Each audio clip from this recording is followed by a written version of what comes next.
महाराष्ट्र के राज्यपाल के शंकर नारायणन का मिजोरम तबादला कर दिया गया है। उनका कार्यकाल 2017 में समाप्त हो रहा है। शनिवार आधी रात के बाद राष्ट्रपति भवन की ओर से जारी बयान में कहा गया कि शंकर नारायणन को मिजोरम स्थानांतरित कर दिया गया है।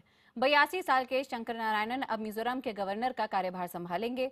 गुजरात के राज्यपाल ओपी कोहली महाराष्ट्र के गवर्नर का कामकाज देखेंगे। बता दें कि मिजोरम के राज्यपाल का पद पिछले ही दिनों कमला बेनीवाल की बर्खास्तगी के बाद खाली हुआ था। हालांकि इस फैसले से सरकार पर सवाल उठ रहे हैं। गौरतलब है कि सरकार का यह फैसला उस समय आया है जब राज्यपाल के तबादले को लेकर एक मामला पहले से ही अदालत में है। आपको ये भी बताते चलें कि उत्तराखंड के राज्यपाल अजीज कुरैशी ने अपने तबादले के आदेश को सुप्रीम कोर्ट में चुनौती दी है। और वहीं शंकर नारायणन के तबादले के बाद कांग्रेस नेता मनीष तिवारी ने हमारे सहयोगी चैनल CNN IBN से बातचीत की। मनीष तिवारी ने इसे सरकार का तानाशाही रवैया बताया। मनीष तिवारी ने कहा कि कुछ इसी तरह की घटना कमला बेनीवाल को भी पहले मिजोरम ट्रांसफर किया गया और अब बाद में खबर आई कि कमला बेनीवाल को बर्खास्त ही कर दिया गया।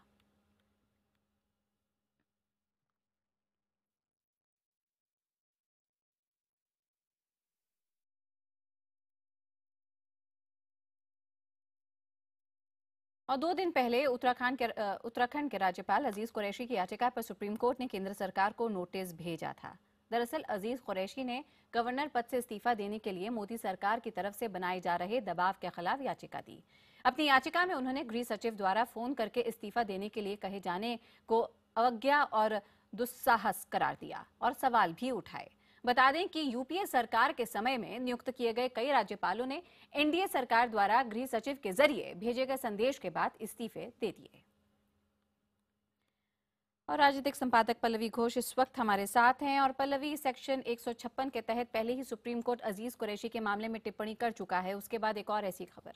और ये दिलचस्प है कि इसके पीछे एनडीए की रणनीति क्या है, सरकार की रणनीति क्या है। कहीं ना कहीं सरकार ये बात भी दिखाने की कोशिश कर रही है कि हम लोगों ने कोई भी नियम का उल्लंघन नहीं किया है। और जब भी सरकारें बदलती हैं केंद्र में, तो पिछली सरकार में जो भी नियुक्तियां होती हैं उनको भी बदलना पड़ता है। और खासतौर पर जितने भी राज्यपाल की बात करें, अगर आप कॉन्स्टिट्यूशन या संविधान की बात करें तो उसमें ये लिखा जाता है कि राज्यपाल इंडिपेंडेंट होते हैं और सर्वोपरि होते हैं, लेकिन हकीकत में ऐसी कोई बात नहीं है। सच्चाई तो ये है कि जब भी कोई सरकार बनती है तो वो अपने मनपसंद राज्यपालों की नियुक्ति करते हैं। और राज्यपाल बहुत राजनीतिक सा पोस्ट बन चुका है। और अक्सर ये भी देखने को मिलता है कि जो नेताओं को पार्टी के भीतर जगह नहीं दी जाती है तो उनको एडजस्ट कर दिया जाता है और राज्यपाल का पद भी देते हुए।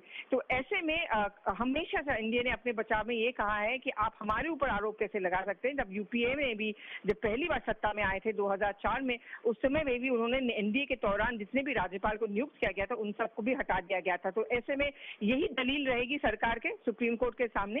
और यही एक देर रात को राष्ट्रपति भवन से ये आदेश जारी हुआ जहां पे महाराष्ट्र के राज्यपाल को हटा के मिजोरम में ट्रांसफर कर दिया है। और गौरतलब यह है कि महाराष्ट्र में चुनाव भी आने वाले हैं। बिल्कुल पल्लवी, तमाम जानकारी के लिए आपका बहुत बहुत शुक्रिया।